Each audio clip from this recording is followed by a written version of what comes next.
দায়িত্বপূর্ণ এলাকার আন্তরিক যে সকল পূজা মণ্ডপ রয়েছে সে সকল পূজা মণ্ডপগুলোকে আইন শৃঙ্খলা পরিস্থিতি স্বাভাবিক রাখার জন্য ভান্ডালিজম যাতে না ঘটে বা কোনো স্বার্থান্বেষী মহল যাতে কোনো ধরনের সমস্যার সৃষ্টি করতে না পারে, পূজা মণ্ডপে যাতে পূজা অর্চনা সুন্দরভাবে এবং সুস্থভাবে পরিচালনা করতে পারে সেই কারণে আমরা আমাদের টেকনিক কার্যক্রম চলমান রেখেছি।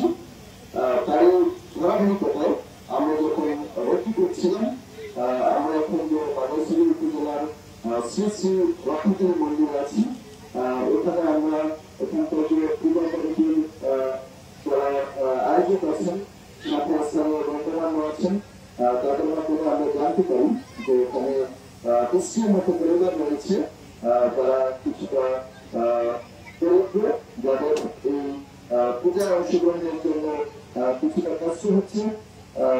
সেটা শোনার পরে আমরা চেষ্টা করেছি একটু আমাদের মানুষ একজন সাতাশ উপযোগীর পক্ষ থেকে তাদের পাশে দাঁড়ানোর। আমরা এই ডিস্ট্রিক্ট পরিবারের কর্তাকে মুরগি, পরিবারের যে মা রয়েছেন ওনার জন্য শাড়ি এবং কিছু শুকনো খাবারের আয়োজন করেছি আমরা। যদিও এটা নিতান্ত ছোট প্রয়াস, বাট আমাদের আন্তরিকতা অনেক বেশি।